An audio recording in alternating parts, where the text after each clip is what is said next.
সুপ্রিয় দর্শক, আরজিকর কাণ্ডে মহিলা চিকিৎসকের মৃত্যুর ঘটনার তদন্ত প্রক্রিয়ায় এবার একেবারে বাড়তি তৎপরতা শুরু করল কেন্দ্রীয় তদন্তকারী সংস্থার সিবিআই আধিকারিকরা। আরজিকর কাণ্ডে মহিলা চিকিৎসকের মৃত্যুর ঘটনায় প্রথম থেকেই নির্যাতিতার মা বাবার দাবি যে সিবিআই ঠিকঠাক তদন্ত করছে না, আর সেই অভিযোগ জানিয়ে কিছু আইনজীবী এবং বিশিষ্ট কয়েকজন ডাক্তারকে নিয়ে তারা সরাসরি দিল্লি পৌঁছে যান সিবিআইয়ের দপ্তরে। সেখানেই সিবিআই প্রধান প্রবীণ সুদের সঙ্গে তারা দেখা করেন এবং তাকে জানান যে রাজ্য পুলিশের তদন্তেই সিলমোহর দিচ্ছে কেন্দ্রীয় তদন্তকারী সংস্থার সিবিআই আধিকারিকরা। সিবিআই তদন্তে তারা খুশি নয়, কারণ এই আরজিকর কাণ্ডে ধৃত সিভিক ভলেন্টিয়ার সঞ্জয় রায়কে গ্রেপ্তার করেছিল রাজ্য পুলিশ। তারপর থেকে খুন এবং ধর্ষণের মামলায় কাউকে গ্রেপ্তার করা হয়নি, যা নিয়ে ক্ষোভ উগরে দিয়েছে নির্যাতিতার মা বাবা সিবিআই প্রধান প্রবীণ সুদের কাছে। তারপরই যদিও তথ্য প্রমাণ লোপাটের অভিযোগে টালা থানার ওসি অভিজিৎ মণ্ডল এবং আরজিকরের প্রাক্তন অধ্যক্ষ সন্দীপ ঘোষকে গ্রেপ্তার করা হয়েছিল, কিন্তু সঠিক সময়ে সিবিআই চার্জশিট না দেওয়ার কারণে তারা জামিন পেয়ে গিয়েছে। এই নিয়ে সিবিআই প্রধানকে একটি চিঠিও দেন নির্যাতিতার মা বাবা। তারপর সিবিআই প্রধান প্রবীণ সুদ দিল্লি থেকে আশ্বাস দেন যে আপনারা সঠিক বিচার পাবেন, ধৈর্য ধরুন। এরপরেই বাড়তি তৎপরতা শুরু করেছে আরজিকর কাণ্ডের মহিলা চিকিৎসকের মৃত্যুর ঘটনার তদন্ত প্রক্রিয়া নিয়ে সিবিআই। তার পরপরই 11 জন পুলিশ আধিকারিককে তলব করেছে কেন্দ্রীয় তদন্তকারী সংস্থার সিবিআই আধিকারিকরা। সেদিনকে যারা ডিউটি বা কর্তব্যরত অবস্থায় ছিল সেই সমস্ত পুলিশ আধিকারিকদেরকে, জানিয়ে রাজ্য রাজনীতিতে নতুন করে শোরগোল পড়ে গিয়েছে। আর তখনই হাজির সিবিআইয়ের দপ্তরে একজন প্রভাবশালী মহিলা।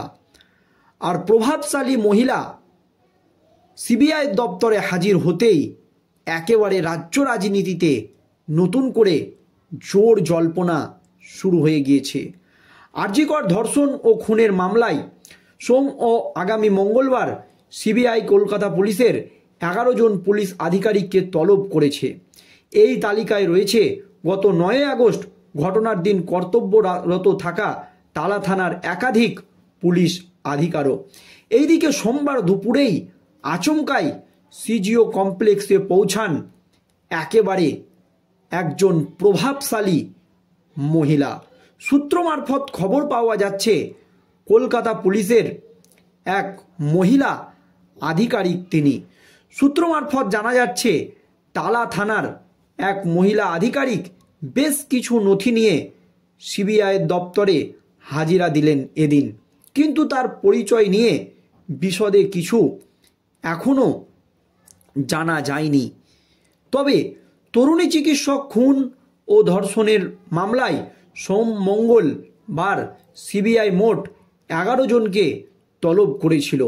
জানা গিয়েছে গত 9 আগস্ট আরজিকর হাসপাতালের পুলিশ আউটপোস্টে কর্তব্যরত কলকাতা পুলিশের মোট 11 জন পুলিশ কর্মীকে তলব করেছিল কেন্দ্রীয় তদন্তকারী সংস্থার সিবিআই আধিকারিকরা। এই ঘটনার তদন্তে নেমে কলকাতা পুলিশের থেকে যাবতীয় তথ্য সংগ্রহ করেছিল সিবিআই। তার মধ্যে অন্যতম ছিল ঘটনার রাতে আরজিকরে আউটপোস্টে কর্মরত কলকাতা পুলিশের কর্তব্যরত পুলিশ কর্মীদের নামের তালিকা। সেই নামের তালিকা দেখেই আজ ও মঙ্গলবার সিজিও কমপ্লেক্সে হাজিরার নির্দেশ দিয়েছে সিবিআই। মূলত তাদের বয়ান রেকর্ড করা হবে বলেও সূত্র মারফত জানা গিয়েছে। প্রসঙ্গত গত 9 আগস্ট সকালে আরজিকর হাসপাতালের 4তলা সেমিনার হল থেকে উদ্ধার হয় সেই হাসপাতালের তরুণী চিকিৎসকের দেহ। পরে জানা যায় ওই জুনিয়র চিকিৎসককে ধর্ষণ করে খুন করা হয়েছে। প্রথমে তদন্ত নামে পুলিশ, কিন্তু তদন্ত প্রক্রিয়াকে নানান রকমভাবে ধামাচাপা দেওয়ার অভিযোগ ওঠে। বিস্ফোরক অভিযোগ করে হাসপাতালেরই এক কর্তব্যরত মহিলা নির্যাতিতার মা এবং বাবাকে জানান প্রথমে যে তার মেয়ে আত্মহত্যা করেছে, কিন্তু তার মেয়েকে খুন করে ধর্ষণ করা হয়েছে। কলকাতা পুলিশের এক সিভিক ভলেন্টিয়ার গ্রেপ্তার হয়। তবে এই ঘটনায় আরও অনেকেই যুক্ত থাকতে পারে, এই সন্দেহ প্রকাশ করে চিকিৎসক সংগঠনের সদস্যরা বিভিন্ন জায়গায় আন্দোলন করে।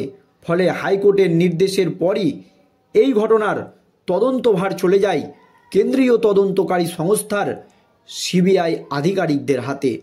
আর এই ঘটনায় এবার উঠে এলো এক প্রভাবশালীর নাম।